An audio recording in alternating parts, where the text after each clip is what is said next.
this event. So welcome everybody. After a last minute kerfuffle with the technology, we are all here, yay. I'm Liza Bernard and I'm Zooming from the Norman Williams Public Library here in Woodstock, Vermont. And the library is open for patrons. We aren't doing events like this in person yet, but soon. Before we get going, a little housekeeping. As you probably all heard, this is being recorded. Because it's a webinar, we're going to ask people to put their questions or comments in the chat, which will be monitored. And there I put a little link into the Yankee Bookshop, which is our wonderful little indie bookstore here in Woodstock. And they donate back to the library when they get sales from events. So that's the housekeeping. The format's going to be real straightforward. We'll have brief introductions and then our guests will have the stage. And the Q&A will sort of be towards the end unless our panelists have other ideas about that. So I just want to say that I am thrilled to be welcoming Devi Lockwood this afternoon. I first met her briefly last spring before it was even a bound book, when she stopped into the Norwich bookstore, which is where I was then. And the bookstore has wonderful new owners, and they actually hosted her last fall when the book came out. And I sort of lost contact with her. And then I got this phone call from Cheryl, who said, I have this friend who wrote this really cool book. And I remember hearing about that because I sort of let all the book things go. And then I landed myself at the library. So here we are. I'm going to turn the screen over to you two. I'm going to mute and disappear until I'm needed for Q&A. Thank you so much. So welcome everybody. And so glad you could join us this afternoon. Thank you to the Yankee Bookshop and the Norman Williams Public Library for hosting this afternoon's event. As Liza mentioned, we have here with us remotely, Devi Lockwood, author of 1001 Voices on Climate Change, released on August 24th, 2021, which reads part poetry, scientific writing in the areas of geography, geology, and climate change, as she travels for 5 years in 20 countries on 6 continents to document 1001 stories on water and climate change. She travels by bike, boat, foot, and a bit by air. The stories and her experiences also cover a broad range: stories of birth, death, joy, despair, and fear. Her trip was funded in part by the Gardner and Shaw Postgraduate Traveling Fellowship from Harvard and a National Geographic Early Career Grant. A bit more about Devi. In 2014, she graduated Phi Beta Kappa and summa cum laude from Harvard, where she studied folklore and mythology and earned a language citation in Arabic. She also rowed for the Radcliffe Varsity Lightweight Women's Rowing Team. Devi was the recipient of numerous fellowships and honors while at Harvard and beyond, including being a youth delegate for Sustain Us at COP22 in Marrakesh, Morocco, Sustainable Development Goal Talent at Unleash in Copenhagen, Denmark, and SMASH, a SMASH Science Media Awards and Summit in the Hub Fellow, just to name a few. In 2019, she completed an MS in science writing at MIT and then joined the opinion section at the New York Times as a fellow. Devi has written about science and climate change and technology for the New York Times, The Guardian, Slate, and the Washington Post. She is currently the commentary and ideas editor for the Philadelphia Inquirer. I have to say that Devi and I met at our master's swimming group in the Upper Valley here in Vermont. And I want to do a special welcome to some of our teammates. And also, I can't see who's in the audience, but a special welcome to my brother, who was a career wildlife biologist. And his whole mission in life was to preserve the wetlands of the Chesapeake Bay. And Steve, if you're here, so happy you're here. So I'm going to start with a few questions. And as Liza said, we will have ample opportunity for you to ask questions. You can enter them in the chat. So Devi, throughout the book, you talk a lot about listening, with the very first sentence in your introduction being, "When I listen, the whole world widens." How beautiful. You then go on to share with us that you were at the 2013 Boston Marathon, that awful day when a bomb detonated at the finish line. And you tell us that afterwards you needed to listen to strangers. And you tootled around Cambridge and Boston with a sign around you saying, "Open call for stories," after this horrific event. And I wondered if you could share with us where this came from within you. Sure. Yeah. Well, first, thank you all so much for being here. And thank you to Cheryl and to Liza and to the swim team for bringing us together. Go Rays. Yeah, it was such a weird time to be a resident of Boston. I was cheering on a friend, not at the finish line, but a couple miles away, who was running the race that day, and turned around and came back to campus before the bombing actually happened. But hearing about it, and then we were on lockdown for a couple of days, which was, in retrospect now that COVID has had us locked down for multiple years in some cases, 2 days or 3 days doesn't seem like that big of a deal. But at the time, it was just hugely shocking to be so disconnected from this place that I called home. And once it was safe to go back outside again, the first thing I wanted to do was just listen to people and interact with strangers and remind myself that not everyone was murderous. And yeah, I found this bunch of balloons when I was riding my bicycle home one day. It was like a big blue and green bunch of balloons. And I reasoned that that would draw attention to myself. And I was living in a cooperative house at the time. And we ordered our vegetables in bulk. So there was always a bunch of cardboard under the sink. And so I took one of those cardboard boxes and cut it open and just wrote "open call for stories" on the piece of cardboard and tied it around my neck with a piece of ribbon and just wandered around the city for a day. And it was one of those beautiful kind of early spring sunny afternoons where people were outside. And yeah, it was one of those moments of feeling like I didn't know exactly what I was doing, but it felt right. Mm-hmm. And people had all sorts of stories that they wanted to share with me about everything from there was a T officer who was redirecting traffic at one of the subway stops. And he told me about this, cup of coffee that he shared with his mother and how meaningful that was. And everything ranging from the mundane to, deep meditations about what it means to be alive. And I thought it'd be cool to continue listening to stories in that way and use this cardboard sign as an icebreaker, I suppose, to have conversations with strangers, but to do that in a more concerted way.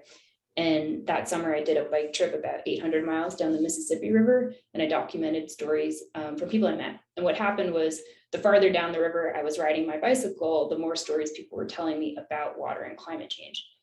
And so I had that same prompt, open call for stories, right? But people were like, "Well, what does that mean?" And I would explain it. Some people asked me if I was selling telephones, which I wasn't. But there was a kind of moment where I realized that stories about water and climate change were an overarching theme in terms of people having to make the decision to leave a place that they had called home for generations in the aftermath of a big storm, or talking about what it feels like to live through one of these events. And I realized that I think climate change is one of the defining topics of our time, and especially of my generation, and that it would be really interesting to put those stories from the Mississippi River Delta in dialogue with stories from other parts of the world. So that's how it got started.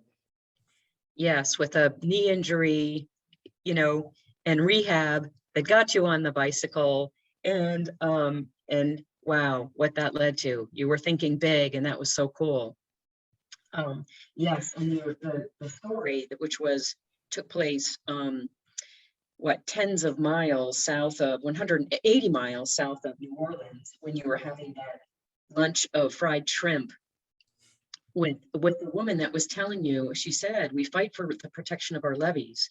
We fight for our marsh every time we have a hurricane." Despite that, she and her husband moved back to their plot of land, living in a mobile home just a few months after the disaster, which was the 2012 Hurricane Isaac. "I couldn't imagine living anywhere else," she said. "They have since rebuilt their home on stilts." You ask, Debbie, do you think there will come a time when people can't live here anymore? So astute. of you at that moment. And she said, I think so, not in my lifetime, but you'll probably see it. Yeah, I mean, it's sobering to hear something like that, right? And I think there were so many connections that it was possible to draw after having done this project for multiple years, right? About what home means in a bigger sense, but also how the very idea of climate change, or the reality, the lived experience of it, is in some cases forcing people to reimagine what home means. Exactly. And how personal is home?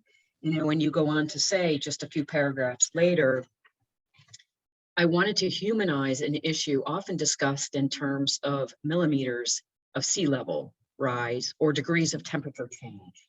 And you're right. Yeah, I can't quite get my head around that. And it certainly doesn't mean home to me.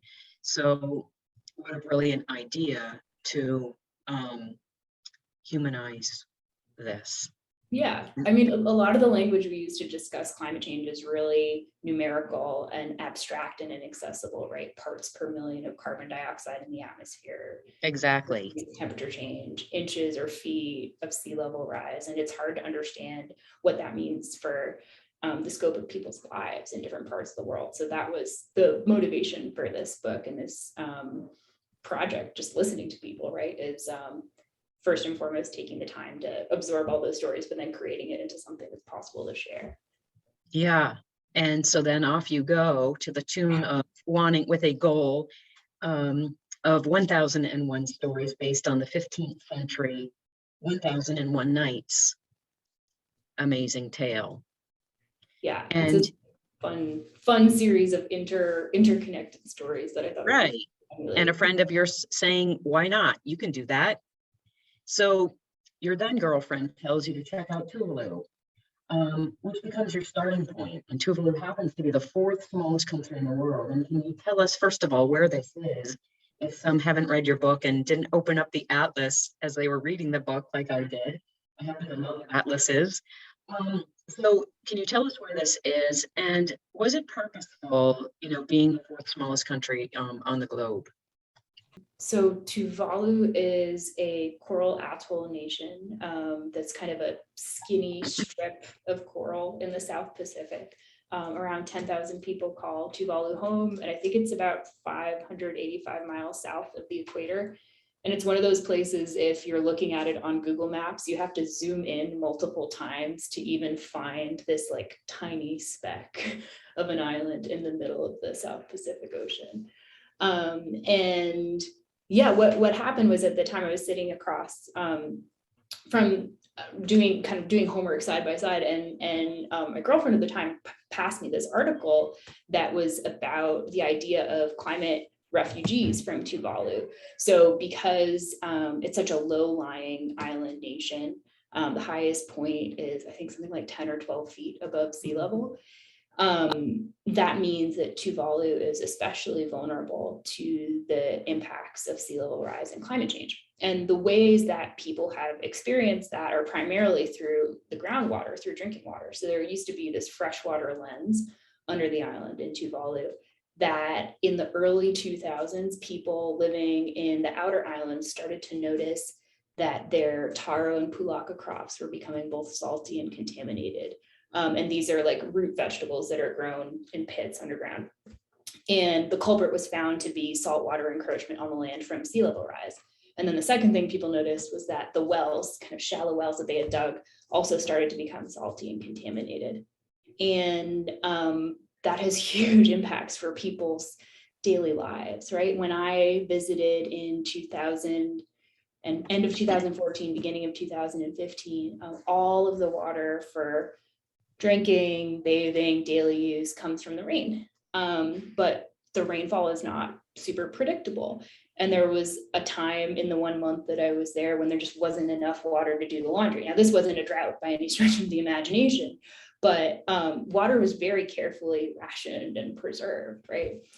And there's also the impacts in terms of migration, right? So there's this interesting generational divide in Tuvalu as well, where people who are of older generations generally see climate change as an act of God. There's a strong Seventh-day Adventist kind of community in Tuvalu as a result of missionary activity, and they want to stay put.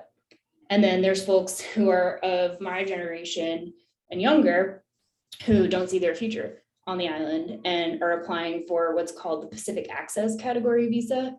Now, this has been put on hold because of the pandemic, but it's a relationship that Tuvalu has set up with the government of New Zealand, whereby there's a lottery where a certain number of people can apply to go and migrate to New Zealand each year. And yeah, I mean, what does it mean for a country to become potentially uninhabitable, right? Again, within my lifetime, there's that parallel with Mississippi, right? And why I felt it would be so important to document these stories and put them side by side. But similarly, I think there's, elements of culture that it's just not possible to take from one place to the next. And that was made most salient to me in having conversations with Tuvaluan families who I met, who told me that, so there's not a lot of land, not a lot of space, right? And so people bury their loved ones in the front yard. And the bones of one's ancestors are something that it's kind of impossible to leave behind, right? And so that was a reason that some people gave of not wanting to leave. And that details like that, I think, you can't capture that in a degree of temperature change or a millimeter of sea level rise. But that's for some people, the lived experience of climate change and what it looks like is having to wrestle with that decision. Wow. Amazing.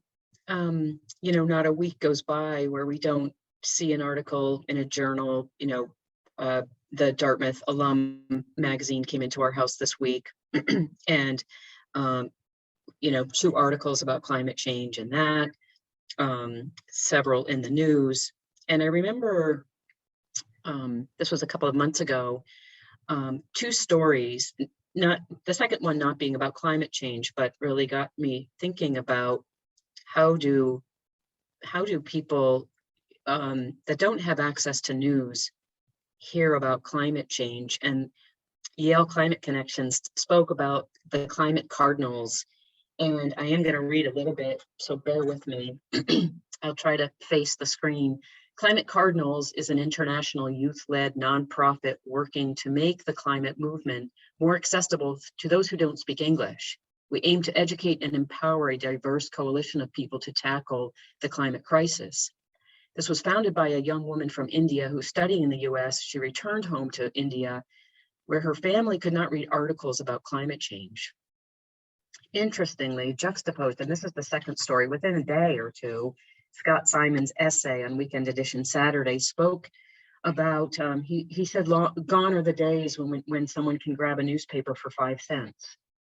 And now news is prohibitive to some people that can't afford subscriptions to online New York Times or what have you. So I'm wondering how you encountered those who did not have access to news, whether it was a language barrier, and how they may have been communicating in other fashions about their worries about water and climate change. Yeah, I mean, I think in some places the immediate lived experience of climate change was so obvious that even if people didn't have the scientific education background or literacy in that like specific way of communicating about climate change, that there's a form of lived experience that comes from, for example, living in Thailand and witnessing what the fact that one's ancestors grew rice and were able to rely on a predictable pattern of rainfall for generations. And then at some point within, again, the last generation or so, that rainfall pattern has changed, become less predictable. And as a result, it's fueling migration to the cities because people are recognizing that there's not as reliable of an opportunity to have a stable livelihood from that type of farming anymore because it's so water intensive. And so it really varies from place to place. But I think one thing that I learned in the process of listening to so many different types of stories about climate change in so many different places around the world is that lived experience is really a form of expertise. and that it should be considered as valuable as anything else.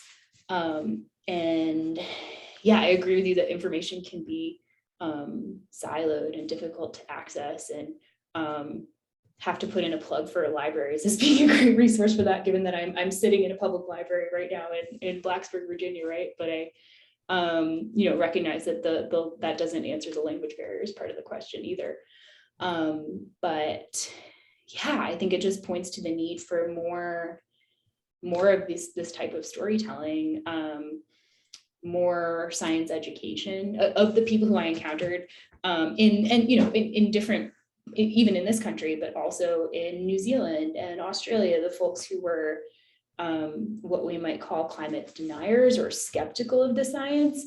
I think one commonality in those interviews that I did and in those stories that I heard is that people had a lack of trust in the science itself, which came down to not having had that background in a science education, right?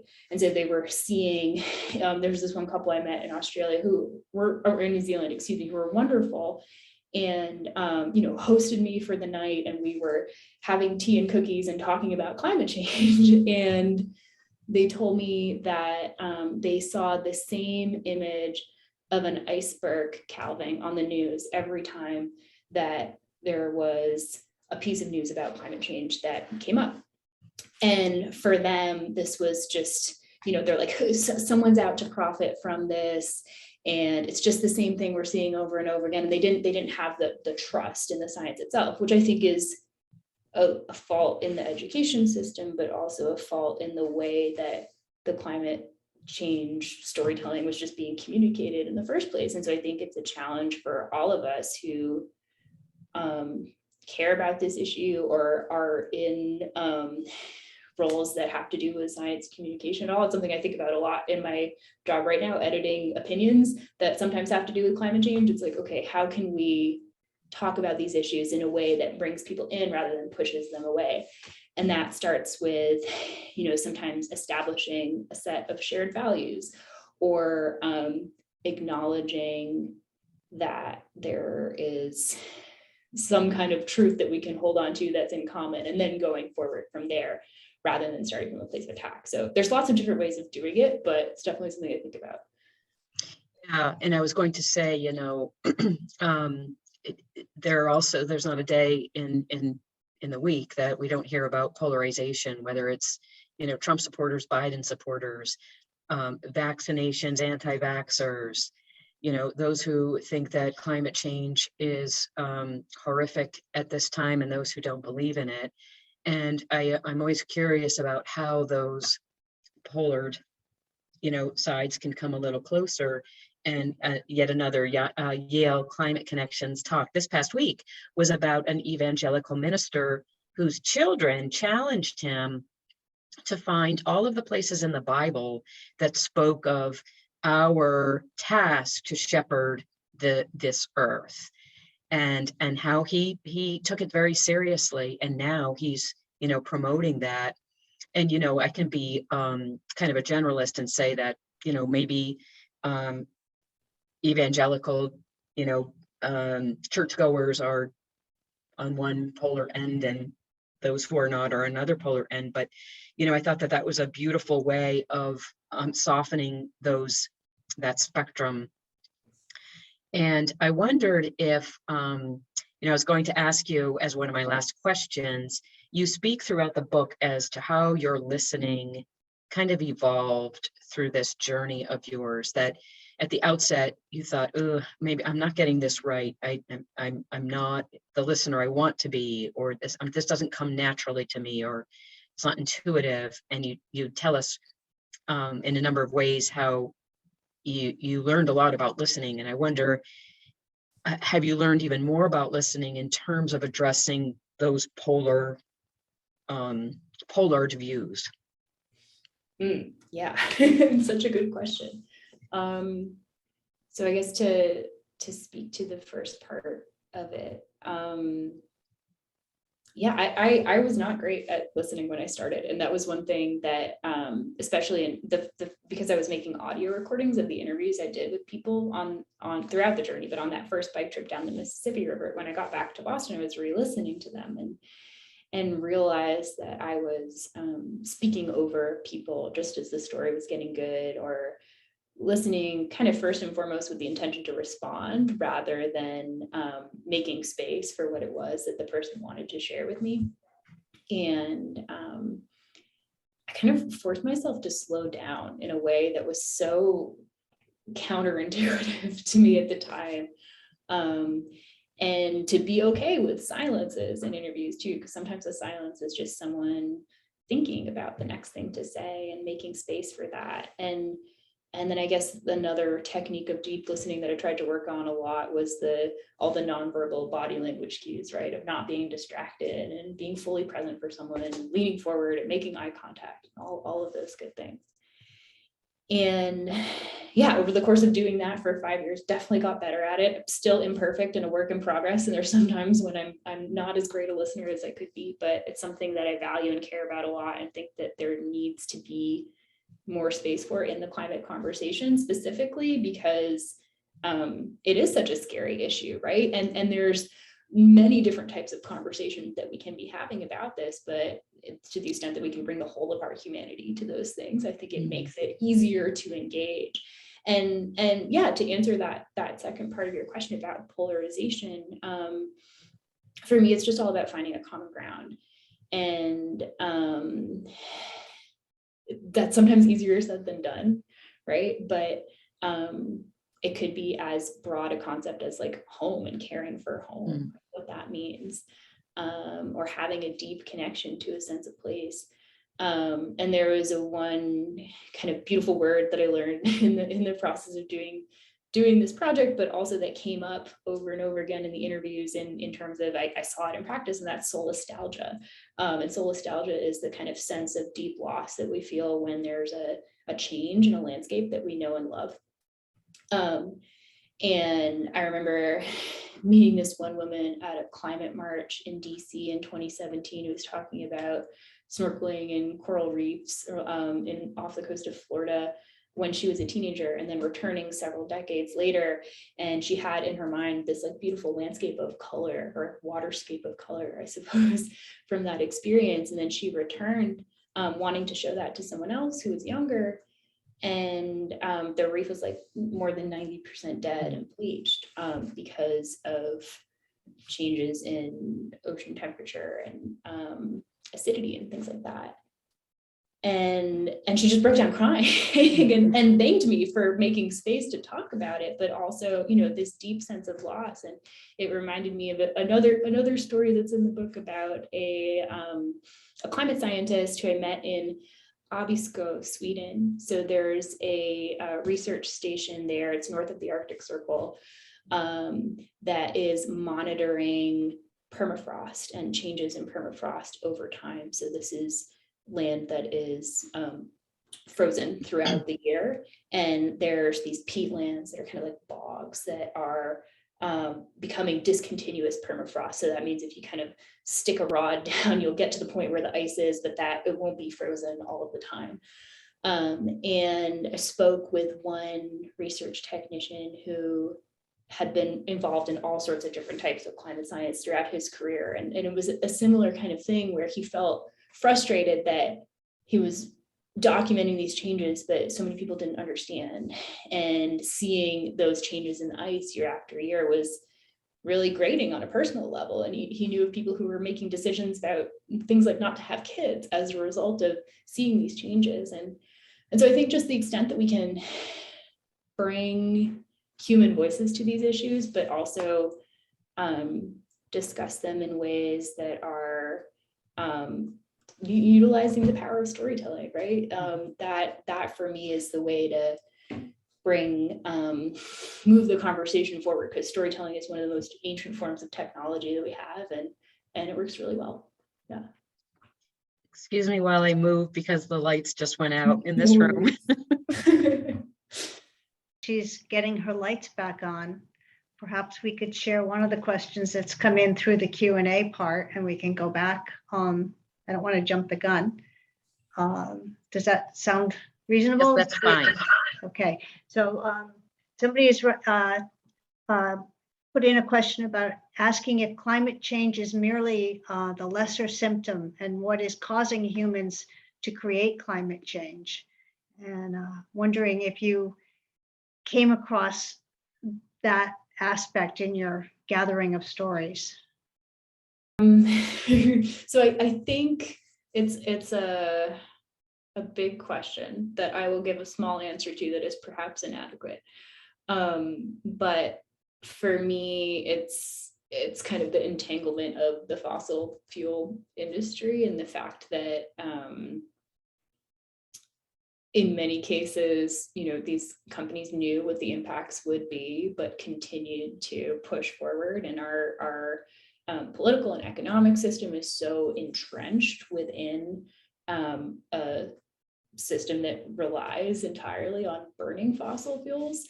And I recognize that I am wholly a part of this too, right? I have a lot of guilt about recently getting a car, while at the same time, while recognizing that it's like an incredible tool. But there's things that we do in our everyday lives that are worsening the problem, right? But for me, it's systemic, and it's more important to focus on the system-wide problems rather than putting it all on individuals, because that, I think, is the fast track towards feeling really paralyzed and helpless. But if we can come together and address the problems at a systems level, that's where I think real change is possible. Well, while folks are putting questions in the chat, I'd love to go back to that beautiful word that you learned in your travels. And it makes me wonder if it is just so painful, likely for many, to see the loss of coral reefs, the blue whale, the giant sequoias, that I wonder if, we can't even read that article. We can't even, and let alone try to do something about, like, what can I do about the giant sequoias here on the other side of this country? But it is so painful to read about, the micro ecosystem around the giant sequoia, the birds that live in those trees, and the owls. It's unbearable to worry, to even think about that. So is there an avoidance, and how can we live with that pain? Yeah. I mean, it is really painful and challenging to deal with. I think that taking action and having conversations with folks about it is one way of feeling less alone in dealing with it. And there's lots of fantastic, climate groups like 350 or, that are interested in kind of facilitating and channeling that energy in more productive ways. I think that I think back about this one woman named Melinda, who I met in New Zealand, who had a really beautiful way of looking at fear. And she's like, fear is almost scarier if you push it farther away, but there's something really powerful about inviting fear to the table and having a conversation with fear and, setting a place for fear. And whenever I feel that way about climate or anything else, really, I think back on that, because it can be almost scarier to not deal with the problem than to think about it. Right. Yeah. Wow, that's a powerful response. Somebody asked in the questions, if in talking about the vulnerability of the island nations and the Arctic communities, did you meet people who in those areas who thought that their community would benefit? You hear people up here saying, "Oh, it's great, winter's shorter." Did you have a lot of stories that thought that the change was going to be positive? Some. I think that when I was in Southland, New Zealand, I'm talking a lot about New Zealand tonight for some reason, but in Southland, New Zealand, they have a a kind of colder climate in the winter that limits the sheep farming season, and I think also impacts dairy in some ways. And so there was one person I remember meeting who was saying, well, it'll be great for us here. But I think that there's ways in which there's always a little bit of good wrapped up in things that are difficult, and or you can see it in the flip side too. But the pressures are unique, and I think one thing that's so interesting about climate change too is it's so intertwined within everything. It's intertwined with, if you change where the rain falls, you change where it's possible to grow food or possible to have different types of agriculture, and changing that changes where people's livelihoods, where people are able to live and call home, and in some cases forces migration from some places to other places. And so there's there's always going to be lots of different ways of looking at it, but I think it's important to kind of wrestle with that complexity, but also bring more specificity to it, because it's such a global problem with localized impacts. So I've been in healthcare for my whole career, and you know, our most current thought on climate change is that it is the biggest threat to health, one's health.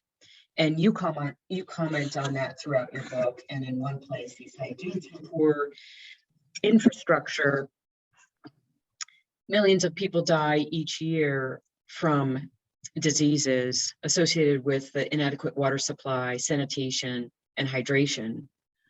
Water scarcity, poor quality, and inadequate sanitation also negatively impact food security. And you go on to talk about the impacts of health. So this is not new to, great that you mentioned this, and it's not new to healthcare providers, although I'm not sure how closely we pay attention to it here in Vermont. I wondered if there were other professions that you intersected with that where they were saying, you know, this is a huge issue around the globe. I keep coming back to farming, because I think specifically there was in some cases just like a beautiful simplicity to the way that people, it was almost like poetry, the way that some of the stories came out. And I'll read one small section from the Australia chapter that speaks to just that. It's called Risk. On a hot afternoon, I pedaled through Wooyoung in New South Wales. Enticed by hand-painted signs for peaches, nectarines, lychees, and mangoes, I pulled into a fruit and vegetable stall. I propped my bicycle next to an array of coconuts. I bought a banana and a nectarine and listened as Terry, a lifelong farmer, told me the story of how floods are more unpredictable than ever before. His voice was as gruff and weathered as his skin. Here we used to get floods in January, February. March was your wet monsoon, Terry told me. Now they can come anytime from winter. The biggest flood we have, 2005, was the end of June, 34 inches in about 3 days. Rain in these parts is security. Any farmer planting a crop assumes a certain amount of financial risk, hoping that the rainfall will be more or less predictable. For Terry, that risk recently has become too large. There's risk planting any crops on the flats now, he said. He used to be able to plant watermelons, rock melons, and things on the flats, and you seldom got flooded out before maybe January or February, but now, anytime, there's such a risk, he added. Too much money involved. So farming for sure is one impact. And I can read one more tiny section. Actually, I'll take it back to you, but yeah. Sure. Yeah. Great. Thank you so much for sharing that. And Liza, I think there may be some more questions in the chat. Yes, I just didn't want to interrupt because that felt just so important. So one of the questions is, actually there are a number of questions. One is back to your travels. How did you know how to ask the right questions, especially when you were talking to people with such diverse cultural backgrounds? Yeah, so the cardboard sign was the prompt, and then I kind of let the conversation unfold from there. I oscillated between different ways of doing this. Sometimes I would ask a lot of clarification questions. Sometimes I would just let someone go. And you never know, starting with one of these interviews, whether I'm going to be in for like a 3-minute story or a 45-minute story. But it was kind of fun, the unpredictability of that. And one of the fun parts about traveling by bicycle too, is there was just so much fluidity and flexibility in the structure of the days. I was just open to the stories, letting the stories lead. In terms of doing this in different cultures and different places. So when I got to Thailand, I had a friend of a friend. There's like, I speak Spanish and English and a little bit of Arabic, but when I got to Thailand was the first time I was in a country where I didn't speak the language that most people were speaking. And I had a friend of a friend who worked for a TV station there, translate the cardboard sign for me into Thai, and a group of marionette puppeteers helped me like write it down and make it better. And then also that friend translated a couple blocks of text that I wrote out explaining who I was and what I was doing. In some cases, people weren't literate though. And so then there was this like complicated dance of using Google Voice to text, which I was making these audio recordings and relying a lot on body language and stuff and things that I didn't know what stories said until I got back to the US several years later. And I was giving a talk at a high school in New Hampshire that had an exchange student from Thailand in the audience. And he came up to me after the talk because I mentioned having this problem, and he offered to translate the stories in Thai as like a summer internship. I'm like, okay, that would be great. And then he had a friend who also spoke the Lao language who helped me translate the stories that I had recorded in Lao. So they like translated and transcribed them for me, which was incredible. When I was in China, I ended up hiring a recent graduate of an English college there to kind of walk around with me. It was the same kind of thing where we translated the sign, and she was doing simultaneous translations, which was great. And similarly in Kazakhstan, the US Consulate General in Almaty invited me there to give a talk, and they furnished me with a translator and a driver for like a week before, which I had never traveled that way before. And so it became this like linguistic triangulation. And then there were a handful of interviews that I used a website called Fiverr, where you can hire people for different types of freelance gigs, that because I still didn't have the translations, but I was working on writing the book in the pandemic year, hired folks who were able to help with doing that. So yeah, it was kind of fun and a bit of a chaotic mess, but ended up all working out. And Debbie, did you strategically go back and forth? The two signs, the two messages were tell me a story about water, tell me a story about climate change. Yeah. Did you specifically turn it around at certain points, or was it kind of random?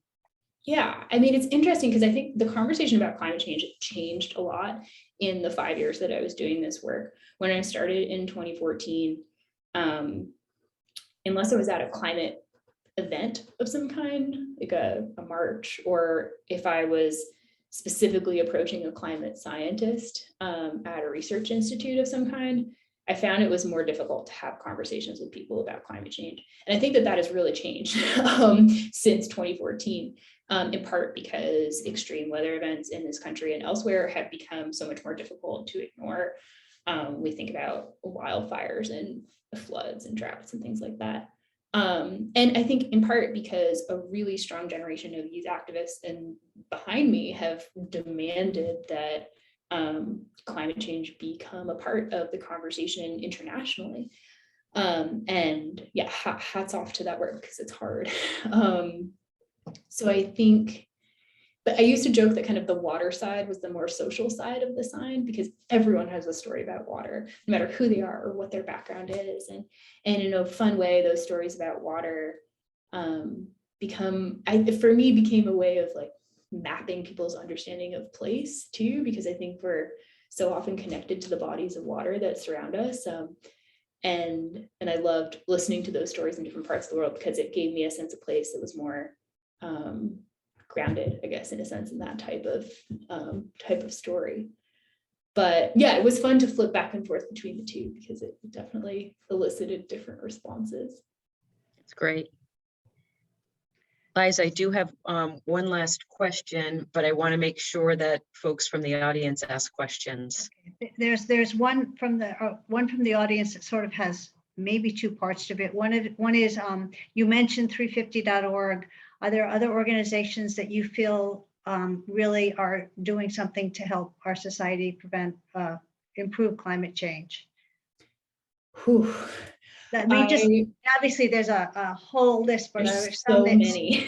There's some that really speak to you after doing this kind of traveling and story collecting.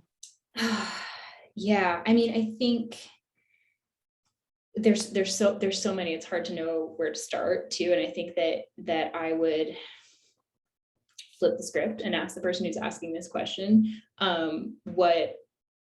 because climate change is such a big issue, right? And so there's different ways of coming at it. And so to the extent that if you're looking to maybe get involved in some way, I would encourage the question asker to kind of take a moment with themselves and like think about what your strengths are and what you can offer that's different than maybe what other folks can offer. And then also within the big umbrella of climate change, is there one issue under that feels most important to you? And then putting those two things together, right?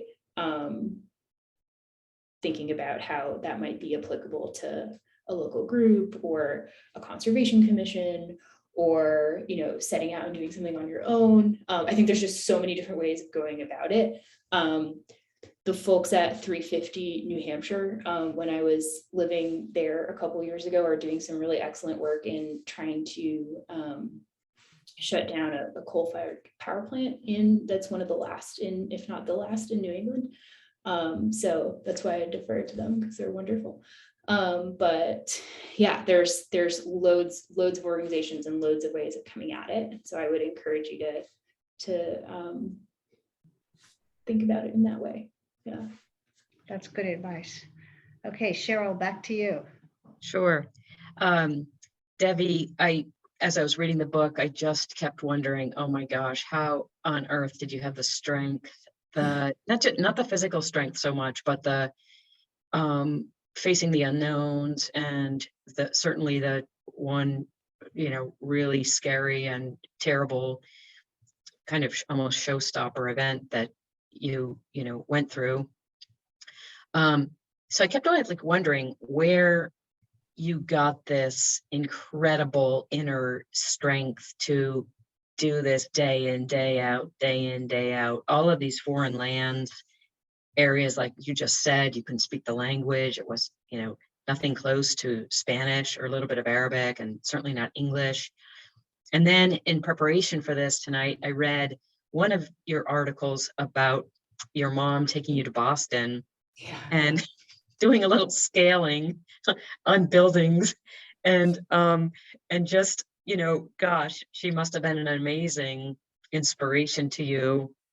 And I wondered if you wanted to either comment on that or share with us who else inspired you, or where would you go when you felt alone or scared or worried, or was it just, you know, I'm doing this and I'll be damned if anybody stops me? Sure. Okay.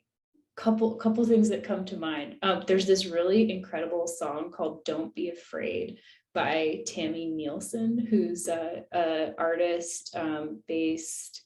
I got to see her play it live in New Zealand, which was amazing. But she's based between Canada and New Zealand, and that song is just so soulfully done and helped me when I was feeling afraid. But I think, yeah, looping back to an earlier part of the conversation, it's like fear is just something that exists and we get to choose how we want to respond to it, right? And so many times people would ask me like, oh, aren't you scared traveling alone as a woman? It's like, I don't know, it's dangerous to be a woman anywhere in the world, like might as well do what I want. But also, yeah, recognizing the fact that I like move through the world in this particular body in this particular way, right? And so that even the fact that traveling alone as a woman who's white, and I'm not all that tall, like 5'5", right? So pretty much no one considers me physically imposing. And I think as a result, people were really quick to trust me and take me into their homes in many cases. And that was just an incredible amount of hospitality that I hope I can pay forward at some point in the future, but really allowed me to keep going for so long. There's a great website called Warm Showers if anybody's interested in bike touring. That's kind of like couch surfing, but for people who ride their bikes. And so there were so many Warm Showers hosts who helped me out too. And yeah, in terms of inspiration, definitely got to throw it back to my family, who is wonderful in so many ways. My mom, when I was little, was a professional high altitude mountaineer in the Himalayas, and she climbed on Everest and K2 and Gashram-2 and Kanchenjunga without supplemental oxygen. So I feel like anything I do will not be as dangerous as what she has done. But also that example of, just being a woman who went out into the world and did what she had to do and wanted to do was something that I think was hard for me as a kid, but as an adult, I love, because it set this example of, just doing the thing. So yeah. Yeah. Cheers to your mom. Cheers to my mom. She's great. Awesome. That's great. Liza, any more questions from the audience? No, there's a lot of thanks and a lot of appreciation, but not any more questions. So we can, whoops, wait a minute. One just came in. I thought maybe.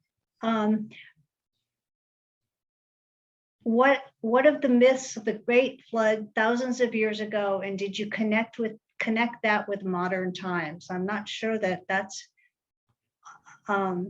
something you can answer easily, but that's the question. I put it to you.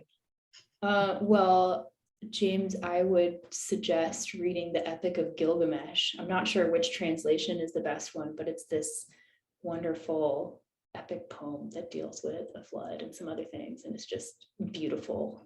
It's not something specifically that I addressed in this book, but is a wonderful read and one that you might find fun. Okay. Very cool. Liza, do you have any questions? No, I think my questions have been addressed. I'm very appreciative, and I love the phrase that stories are doors, because I do believe that we do understand the world through stories, and we can enter the world, and we can have the world. We can understand the world that way. So and libraries are just the source of all wonderfulness. So hats off, and thank you so much. So, Cheryl, any final words from you? Yes.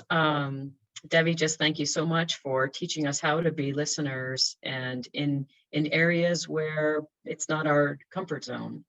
And you teach us so much in this book. And this has been a huge honor for me. Thank you so much. And wish you nothing but the very best, good health, and staying safe. Thank you. Yeah, same to you, Cheryl, Liza, and everyone here today. Really grateful. Thanks for making this happen. Awesome. Well, thank you all for this evening, and we'll see you at another event at some point. Great. Have a good evening, everyone. Cheers, everyone.